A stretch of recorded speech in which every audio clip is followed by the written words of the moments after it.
ask for donations of like warm clothing, toiletries, games for the shelter, and then also backpacks. And so we just stuff them into backpacks as like sort of a whole gift to give to the kids here at the shelter. I can imagine that, you know, any amount of help is greatly appreciated and greatly needed, especially in such a down economy right now. Like, it's even more greatly needed now than probably a few years ago.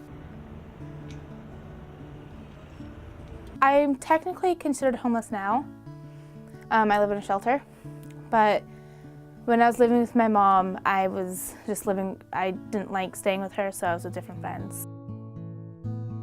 It was a place to come during the day, especially during the winter when it was really cold.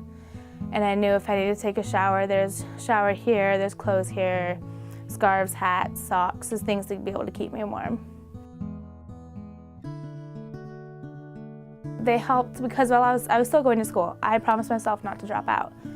But it got really tough sometimes, especially not having school supplies, and the backpacks from the Home Youth Resource Center really helped me be able to have paper and pencils.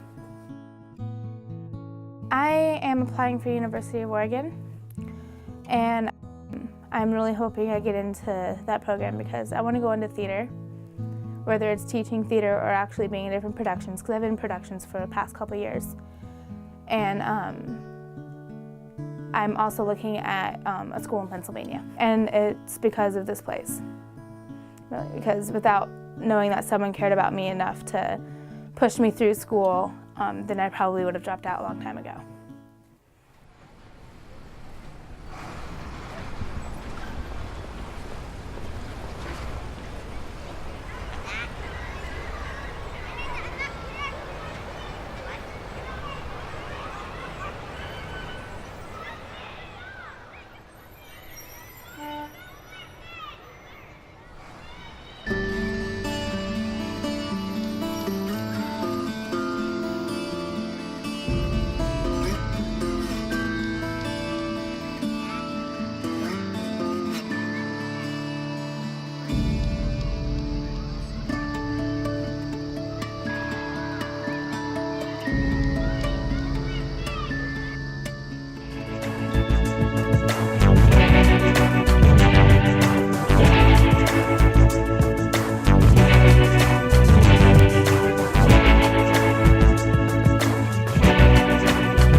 Salem, Oregon, our capital city, home to state government, Willamette University, and a downtown that's vibrant even during difficult economic times.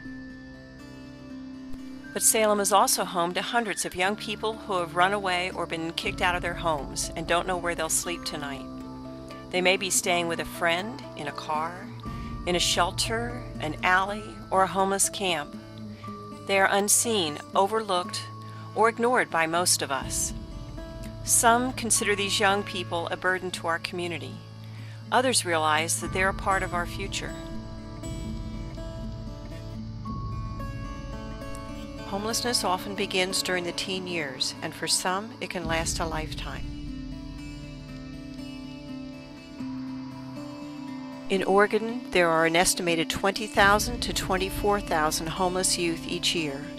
In the Salem-Keizer School District, at least 800 children were homeless. Nearly 200 of those were youth who were unaccompanied by either family or guardian, and those numbers continue to increase. Family conflict and dysfunction is consistently cited as a leading cause of teen homelessness, both nationally and here in Marion County. My mom punches me in the stomach. She makes me babysit all the time so she can go out, drink, and party. I told her I'm not going to babysit anymore.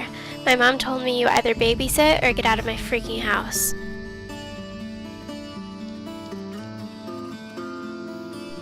It's very common for the homeless youth that we see to be in conflict with the parent's boyfriend or girlfriend.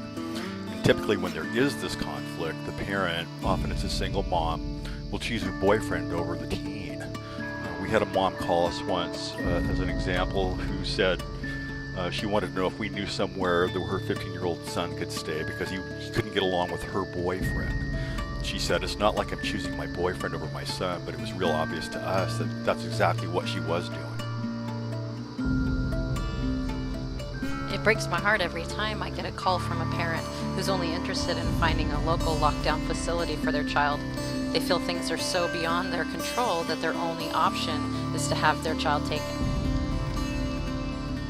I'm seeing more of gang involvement, and it's not just with the youth, but with the family. And the family will separate because either the youth doesn't agree with the gang involvement in the family, or the youth is part of a rival gang. And that's surprising to see families break up on account of that. Also, drug use in the family. That's a big one. You know, the parent can't sustain because they're using, and so the kid ends up on the streets because parent ends up in jail, or parent just is neglectful and unable or unwilling to care for the children. The economic crisis is really hitting families hard here in Marion County. Some of the most recent things we've seen the last 6 months is that we have families that are having to make an extremely hard decision and ask their older adolescent youth to leave home because they can't financially take care of them. I currently have one youth right now who's a good example, whose father could not take care of the younger siblings and himself, and because he was 17 years old, asked him to leave and use his own resources to be able to take care of himself, and if he can get a job and contribute to the family, then he can come back home. And that was a really, really hard decision for this family to make, and one that I don't think that they should have had to.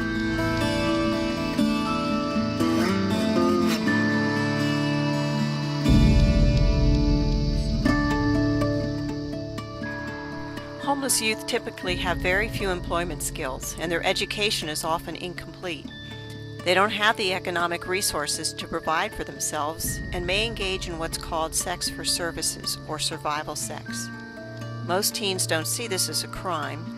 Many just view this as using the only currency they have to acquire shelter, food, and what they consider safety, although it's often quite dangerous. Almost none see themselves as a victim. Runaway girls are particularly vulnerable in the first days of leaving home. They're often approached by older men on downtown streets, in parks, or at the bus station. The girls are flattered by the attention from older men who tell the girls they'll be their protectors. The girls feel they owe these men for taking care of them. We've recently worked with families where girls as young as 14 years of age have been taken over state lines away from family and support networks. Drugs, alcohol, and parties are often used to gain compliance. Isolation and threats keep the children hidden. And even when these girls are returned home, there's significant trauma and lack of trust within the girls and their family, which can take years to overcome. This activity isn't limited to young girls. Often homeless boys are taken in by a female girlfriend or benefactor, who's usually much older. These women prey on the boys, who are generally between 14 and 16 years of age, who are inexperienced and trusting and eager for the attention lavished on them. Our most recent experience with this is with a 13-year-old boy.